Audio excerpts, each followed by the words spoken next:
Hey guys, what's up? This is Blaze, and this video I'm just going to be going into more detail on the shadow schools and exactly what each spell does, because some people were wondering in my video where we casted the shadow spells in Unicorn Way. People were wondering exactly what each one of them does because they weren't sure, and I'm just going to be going into how exactly all the shadow stuff works.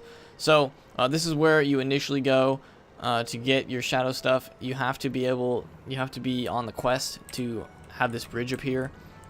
And it's just part of the main quest, so when you're doing the main quest, you'll eventually get to this part, and then you have to go into the Eclipse Tower and defeat Sophia Darkside in order to get the spells, which I have a video on if you haven't seen that.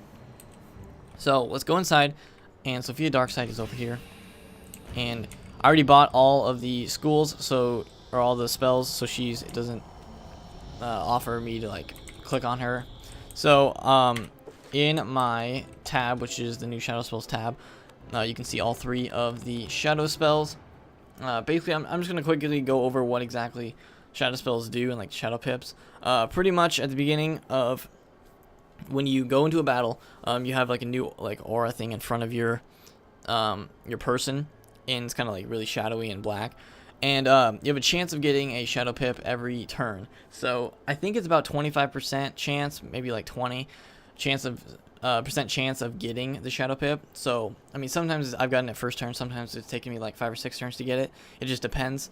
These spells cost 1 shadow pip, no other pips, and then once you cast it, you just transform into that, and then you have 3 turns to use whatever you want. And then it also has a backlash thing, which is a bubble that surrounds you. It starts out at 30 and it goes down. It can go down to I think 10. I don't think you can get it down to like 0. It has to hit you for some amount.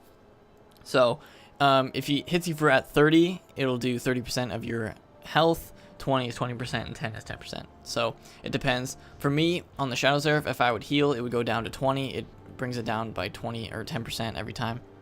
So it just depends on what you use when you're in that shadow form, because it seems like the shadows like certain things and they don't like other things. So I'm gonna start with the Seraph, which is the one I use. It does you take 25% more damage when you're in this form, but it does 25% more heal. So I only use it when I know I need to heal next.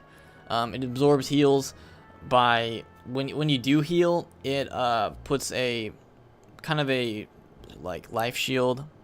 Well, not really a life shield, an absorb shield on everyone, but it only does like 100. It only absorbs like 100 damage, so it's not that good, but that's what it does.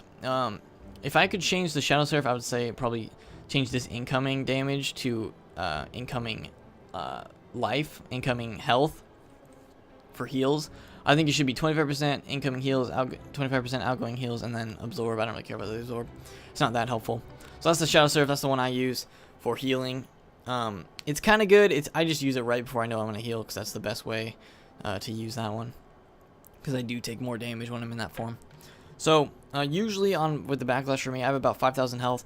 So if I'm at 20 Backlash 20, it'll do about 1,000 damage to me, which is probably like 20% of that health that I have. So that's usually how much it does. It does a lot less. I've seen like Travis's Storm, and when he gets backlashed, it only does like 500. It's not that much, because he has lower health than me.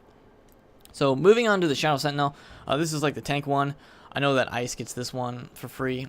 Life gets this one, gets the Seraph for free, and then all the other schools get the Shrike for free. So Sentinel is the one that Ice gets, but every school can buy the other ones with training points.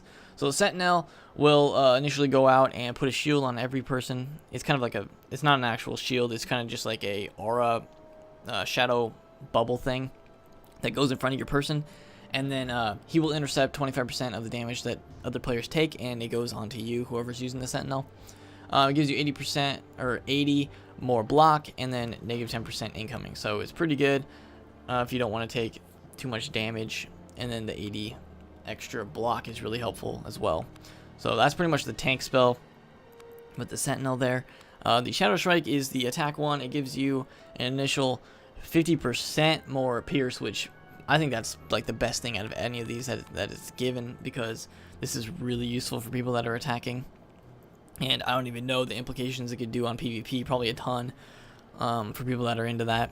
And then 10% extra damage, and then negative 25. So you do take less heals, less incoming heals, but you are able to do a pretty good amount of damage, especially with that pierce. So you can probably go through like almost any shield that the enemy has. So that's pretty useful. So those are pretty much the 3 initial shadow spells that they have available for right now.